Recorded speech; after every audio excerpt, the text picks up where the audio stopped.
Minnesota's being repped because Yeti's here. Nebraska. Speaking of Yeti, has he? What the heck was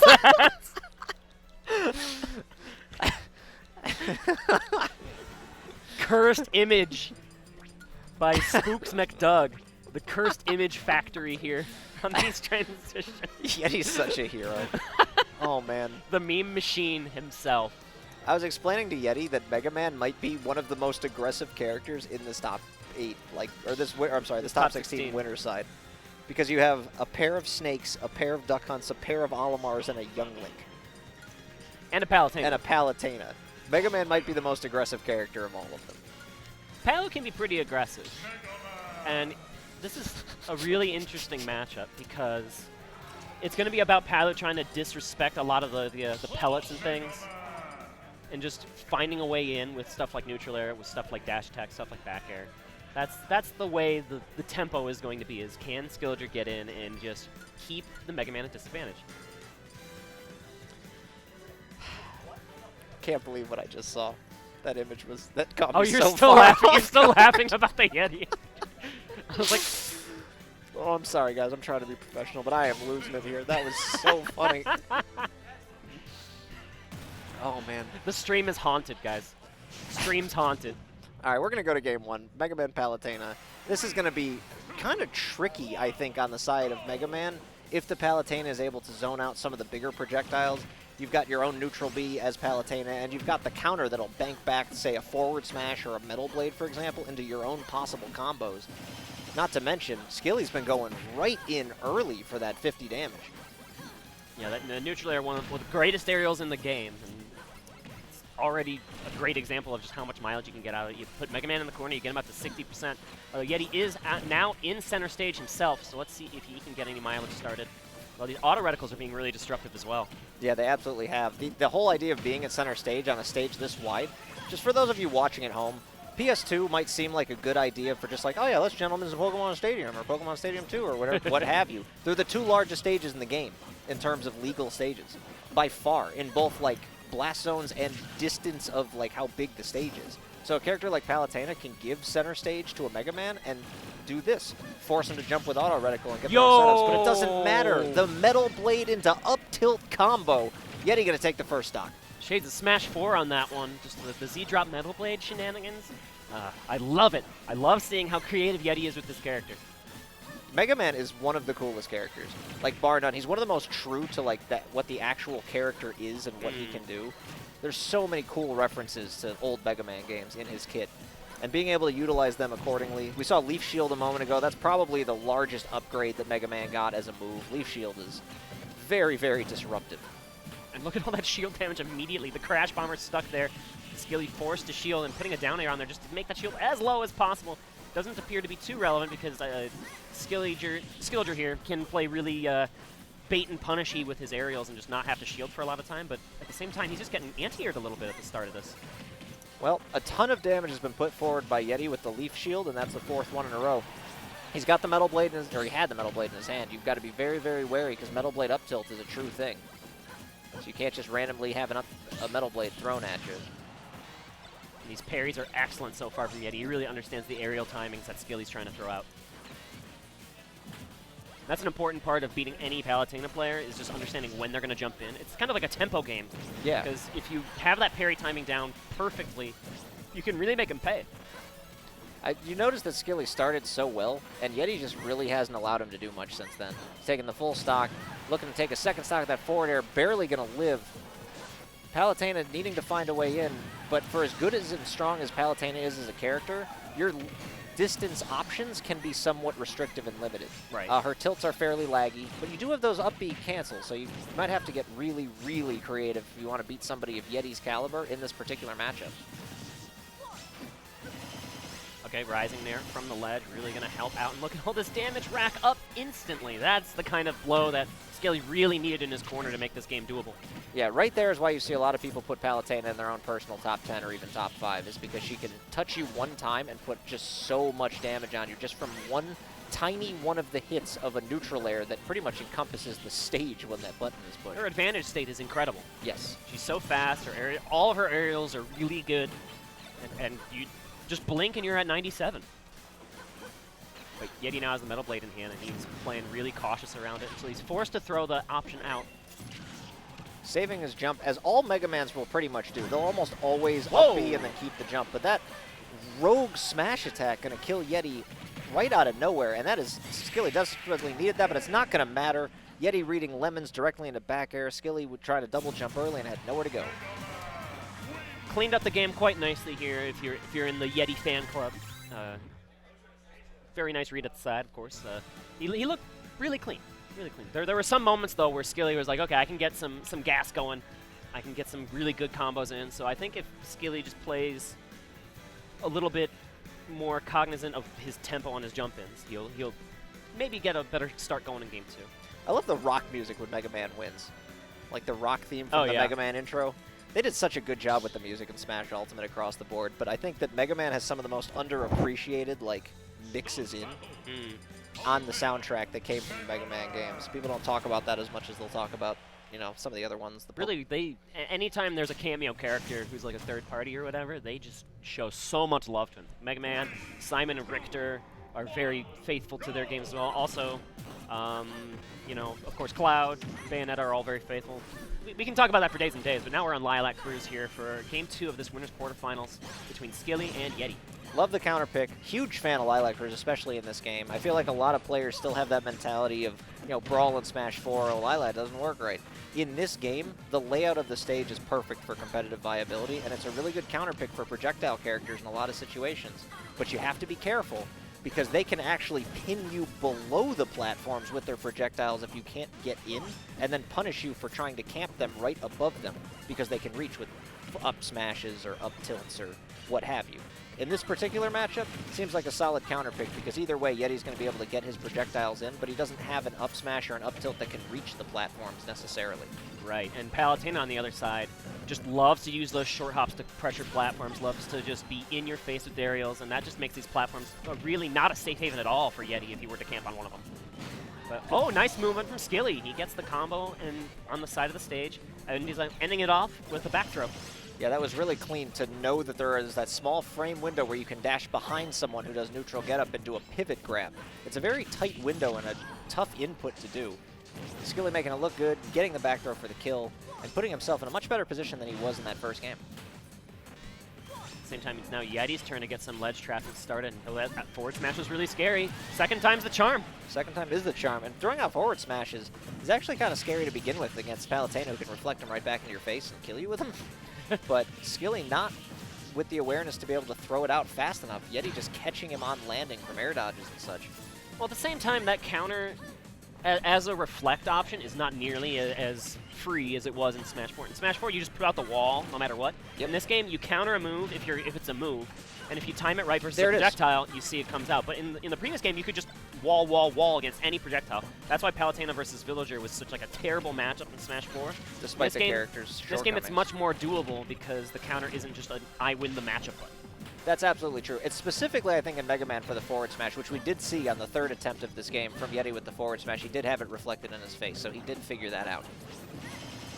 Crash bomber on the ledge, relieving some pressure, but Skilly aware of the optimal angle that Mega Man was going to take to get off the stage. Back throw is going to take it. Mega Man not a late character by any means either, so that Palutena back throw is actually fairly strong, and Lilac not the largest of stages. Yeah, it's quite powerful. It's like old Smash 4 Mario back throw, where it's like, yeah, this will kill. In this game, Mario's back throw and ultimate is not nearly as strong as it was in the previous one, but Palutena appears to have inherited it. Yeah, it looks like it. Yeti playing from behind now for the first time in this set, other than the very opening moments. We'll see what he is truly capable of doing. Taking time right back to just milk this lead a little bit more and more as Skilly, as he just uses these auto reticles to reset neutral situations. Yeah, Yeti seems like he's been having a little bit of a problem getting in more than he was in that first game. There's that other reflector on that forward smash. He read it, but the up smash, something that I mentioned wasn't going to hit platforms, it will still hit you on falling, and that is a strong move and a good stock take. Now Yeti is in position to where he can start to really bring this back. Even getting some diagonal projectile combos using the upper to set up into a Metal Blade. Just a little bit of extra damage. And now Yeti's starting to move. These leaf shields coming back into play. Just a great punish option.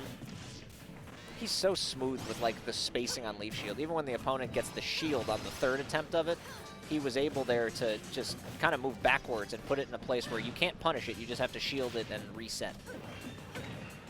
Ooh, down throw fair. Or, I'm sorry, down tilt fair. Another down tilt. Not going to be able to chase with this one. Can't get the third 2-frame in a row. Yeah, that Crash Bomber really helped relieve the pressure once more. We saw that's what Yeti was going for in a couple of those spots. And even shield poking this time. That was... I don't think he meant a neutral air there. That was another back air on the part of Yeti. This input cost him the stage. It cost him the stage, but now if he can get Metal Blade or up tilt, Palutena with this max rage on Mega Man is within that kill percentage. It's very doable here for Yeti, even still. Gets Leaf Shield. Yeah, and he's crawling back into it. The Minnesota crowd's starting to get a little loud. He's got the Metal Blade in hand. Oh, but he gets fared in the face, just outright. Risky move from Palutena, but a wise one at that. Yeti not expecting that at all. Palutena back throw, though, should and will seal out that third stock and put Skilliger on the board. Yeti was starting to claw back into it. He was almost there, but that deficit was just a little too large. That was like 170% that the throw was at. Easily going to clear the blast zone on the side. Now, 1-1 set between these two. Yeti, one of the early Smash Ultimate heroes of this game. He started out the game life itself with his Mega Man, realizing, hey, wait a minute, this character's crazy. And he won, I think, 17 consecutive tournaments between like weeklies and regionals, all here in the Midwest. Went on a tear early on before finally dropping a couple of sets. I believe he dropped a couple sets to Hydra in Chicago for his first like big upset that kind of put him back down to like mortal status. He dropped it to Hydra and Seth at that Second City Smash. That's the one you're talking about. Yes. Second City Smash number 2. But Yeti's still a fantastic player. I feel like he hasn't really gotten the fanfare that he probably deserves for being the best player in Minnesota. I'm hoping he'll land in like the 36-ish range on the next Panda Global Rankings. That might be an optimistic one for me because, again, I am a Yeti fan. But Skilly also playing really, really well and comboing out of a crazy situation. What a great scramble awareness from Skilly. Yeah, that was wonderful. Right out of the Crash Bomb, knowing that back air in that situation going to kill every day of the week. Getting it to jump up with Yeti and connect, because Yeti obviously was just wanted out. And this is going to be another great advantage state for Skilly here. 52%, basically a fresh stock, and already got a stock of his own in his back pocket. So excellent gameplay so far. And now he's got the lap online, too. Yeah, putting on some good damage. Yeti's just really having a hard time getting in. Especially, particularly, you'd think that the stage, as it was his counterpick, would be benefiting him, but this is the platform selection that you probably don't want to see as Mega Man, if you had to pick one. This is the Kalos layout. All right, now it's going away. Yeti might have a little bit better of an option to get in. Oh, he gets the Metal Blade up tilt, but not able to get the hard hit of it for the KO. Unfortunate there that Yeti was just barely off the mark in the kill, but he still has plenty of options to play here on the Final Destination portion. But that dash attack just is so good at forcing the issue from Palutena. What she'll do is, she'll play passive, right? Play with the auto reticles and explosive flames, dashing in and out, trying to bait an option, and then you turn around and dash attack someone, and suddenly just so bursty. Yeti just threw out 4 fairs in neutral, like far away, knowing they wouldn't hit Skilly, to be like, hey, I'm going to do this. And I feel like it was kind of a mind game, because Skilly probably assumed, like, oh, he's just not going to randomly fair me right after 4 of those. That is exactly what happened, and it took the stock. Trying to be as safe as possible, but kind of put himself in a corner with that Leaf Shield, which means Skilly now gets the stage once more, and that washing machine neutral air going to start spinning up. Oh, Yeti getting back aired. Not what you wanted to see in neutral if you are a Yeti fan. The thing about that back air, don't forget, it has the shield, and any of those moves from Palutena that has the shield on it are invincible. So they just run right through any option you choose. Yeti went for the dare spike, and the platform moved in his way as he was going for it and caught it right on the tip of the platform, as it's another Kalos transition. This is Skilliger building another lead as a result of all these crazy interactions between the two of them. And it's going to allow him some time to just space out with back air, space out with explosive flames. Gets another down tilt into explosive flame. Wow, that was really, really fast on the part of Skilliger. But the quick return from Yeti, finding a KO. That was at 77%. Talk about needing a stock early to kind of keep yourself in a set. Now if I'm Skilliger, I need to land. I need to land and end this game. because Yeti's going for some wild stuff, and you do not want to get caught by any of this, as Yeti just keeps going up to 66% on this next stock. Yeah, the burst from Yeti ever since he got that stock at, you said, 77%, has been phenomenal. It's basically been, he's been untouched until that final auto reticle just hit. That's the first damage he's really taken in about a minute. Skilly now having real difficulty getting anywhere close. We saw Yeti feign some down airs a moment ago. That not quite going to do it. Ooh, that explosive flame was really close, though. Oh, he tried to air dodge to ledge. Palutena read it all day with the falling nair. And it was at that perfect percent where even with the good DI, Yeti going to die, and he shakes his head. Probably upset that he couldn't quite complete the comeback. He does not look pleased with the way that he played that game. Yeah, but again, he was really close to turning the corners, but the lead was just too much, and Palutena can play really safe with said lead. So once she was able to get into position there, you saw that the back air just kind of stuffed out any of those fair or back air options that Mega Man was trying to go for. It's so good for that air-to-air combat, and that set up that whole ledge guard transition over on the right side, which won Skilly the game. All right, let's see if Skilly can complete this run through of Yeti, take this game forward. We're going right back to Town and City. Yeti, hopefully, on his end, will get slightly better transitions, because you do not want to see consistent Kalos-style platforms in this matchup, I don't think, because it kept screwing with him. And I don't know if that's actually consistently a bad thing. It might have just been situationally unfortunate. So we'll see if the Town and City gods giveth or taketh away. Well, right now he's not looking too bad. Able to get a couple of strong hits in here and there. I feel like all the damage that Skilly has put on until that Metal Blade to dash attack combo has just been hits, like bits and bobs. But okay, that's one way to snipe someone out of the air with an explosive flame and even go for the double dip, but not enough to KO. Yeah, can't blame him too much for the double dip. Worst case, you get fared, you take like 15 damage, but to throw out a legitimate, like, you're going to get killed option is great. And he gets the down tilt to fair, and that's going to be a kill confirmed on the attempted ledge grab from Yeti getting two-framed. And Skilly has a lead here in this potentially deciding game. It would be another big upset at Paradigm Shift 2019 if Yeti were to go to losers early. But okay, the snipe on the back air makes sure this lead does not grow too insurmountable. Oh, fair though. Skilly trying to continue this run through. Having a little bit of difficulty since he took the first stock, though, really connecting with any of his moves. Yeti's been actually moving really well, playing really well the last couple of stocks, despite kind of playing from behind at the moment. Now it's just a matter of if he can convert his smooth movement into some actual damage with those two tornadoes. Going to put on a chunk. Maybe throws probably one extra tornado out there too much, able to allow Skilly to land and punish him for it. And now getting that trap on the side again. You see that platform layout is what got him that almost comeback in game 3, right? He got the back air combo on the right side of the stage. And he almost goes for a similar thing here on the left. Yeah, this is, I think, what I'd want to see as Mega Man, because if they land on platforms, you can just kind of punish them from below. Forward smash as the neutral get-up. Perfect timing. Yeti going to come from behind. Now he has the stock lead, and it's up to Skilly to answer. That forward smash on the ledge is so scary just because you can mix up the timing on it, and sometimes, like, if you delay it, it'll catch the roll and it'll be even stronger, right? Because you just hold the charge a little bit longer. And then if you time it right, you can just eat a neutral get-up. So it's a timing mini-game between the two players on when to do your get-up, and Yeti going to win that one. Yeah, Leaf Shield has done a ton of damage to Skilly on the stock. Pretty much 64 damage nearly by itself. He hasn't really done much else. All right, Skilly's honestly feeling a little desperate, it looks like, in this game. If he's just going to be like throwing out the neutral explosive flame, trying to do anything to catch Yeti, because Yeti's been reading all of Skilly's options for this last stock and a half. And now that Yeti has the lead and can play around these... oh, okay, this is a scary spot to be in. Oh, goosh. Yeah, Yeti going deep. So scary, but Skilly avoiding the spike. Oh, there's a Leaf Shield pushing him off, and he's not going to be able to recover.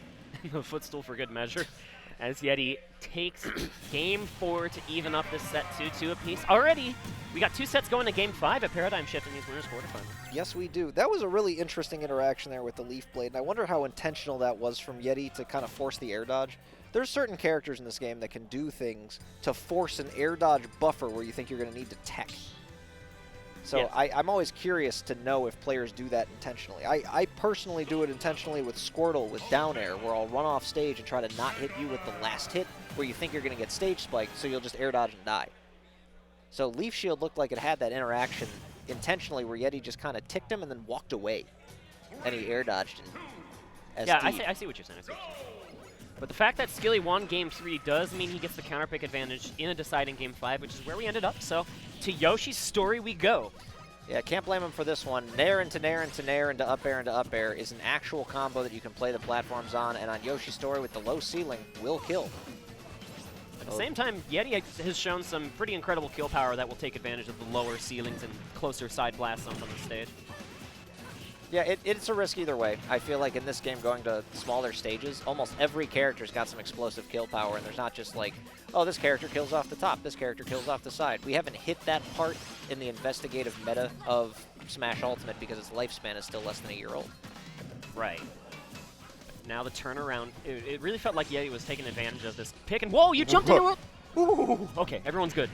That always freaks me out when someone jumps into the up, and what a snipe! Wow, Yeti going so deep. Persistence from this man. He stayed with the opponent. He's so very good at doing that. Like, jumping when you jump to put himself in a position where when you do finally have to recover, that back air is just going to be there. So Yeti will take the opening blow in Game 5 to try and avoid that upset once again. The upset bug has been catching a lot of people here at Paradigm Shift, but Yeti's going to try to not fall victim to it. Well, in order to do that, he's going to have to finish off Skilly here in this Game 5, where he has been getting some good chip damage on, but this is just a scary stage to kind of be on across the board. Explosive Flame not going to kill. I'm actually kind of surprised. It was kind of low. Like, if you went for a higher one, it would have been an easy KO. And this back throw is still not quite enough. Yoshi's Story only appears to have a low ceiling because of the play that can happen on platforms, but it is actually a reasonably sized stage. So that back throw is going to need to happen like right on the ledge at that lower percent that we saw. Although from here with 178, it'll probably kill anywhere. Oh yeah, definitely. And you see, I think Yeti is just really trying to play around that. And actually even that little kind of feint from the jump off on the side forced Skilly to jump off the ledge and give up the ledge trap. So that was kind of smart on Yeti's part, but he does fall victim to the dash attack. Will easily be enough to take a stock out like 180 or whatever it was. Yeah, very high percentage. But a quick little combo here from Skilly, going to put Mega Man right into this percentage where this is a virtually even game. Now it is within a percentage. And Skilly, after a quick 70 damage and not really getting hit since then, will have the lead in this game. Yeah, that one little neutral pellet was like the only hit that Skilly's taken in a good amount of time. He's now in the driver's seat. Mega Man down air is like the scariest move. Whoa! Oh, and he was ready for it. Palutena, when she was that far away, is not going to auto-snap the ledge. All he had to do was time it with the sound bite of the up B, and that's going to take the stock. Yeti now with a, honestly, fairly commanding lead. Did that take advantage of the slant at all? Make sure that dipped a little bit over on the right? It very well may have. That was so cool. And that down smash is just one of the stylish, most stylish moves in the game. He just throws down that heat. That's the one move Mega Man has that I'm not sure exactly what the move is or what it's called, like what the reference is from one of the games. Because I just recently played through all the Mega Man games. I'm trying to think when he had like a flame pillar. I guess it's from Mega Man 6 would be my guess. Yeah, feel free to tweet at us if you guys know what the reference is there. But we got to get back to this game as Yeti is just trying to throw these Fire Sword cross-ups onto the shield, but not falling victim to any of them right now as Skilly. He jumps off the ledge trying to, I think, turn around the Crash Bomber. He eats a little bit extra damage for this trouble. Yeah, Skilly had the really good pivot back air on the down throw to nearly kill Yeti, but they were too far away from that side of the blast zone that Yeti had to DI towards, and barely going to live it. And Skilly has taken a ton of extra damage after that stock not being taken from him. And now Yeti firmly in the driver's seat, even with that back air. 110% to 0 on the stock of champions. Game 5, last stock, winner's quarters. Winner moves on to top 8 here at Paradigm Shift. Skilly is only a couple of combos away from really making this close. As we saw, Palutena's damage output is pretty nuts. Playing catch with the metal blade there. Back throw or back air, not quite going to do it. Oh, the crash bomb going to hit him up, but Yeti can't reach him with the forward air. Skilly feels like he's got nowhere to go right now. He's got to do everything he can to get back on the stage. And weaving in and out, and he will find the back air. That is Yeti avoiding the upset bug, as we mentioned. Moving on to winner's semifinals at Paradigm Shift. Clean Game 5 from the Mega Man Extraordinaire. Yeah, and he needed it too. Even on the opponent's counter pick, played excellent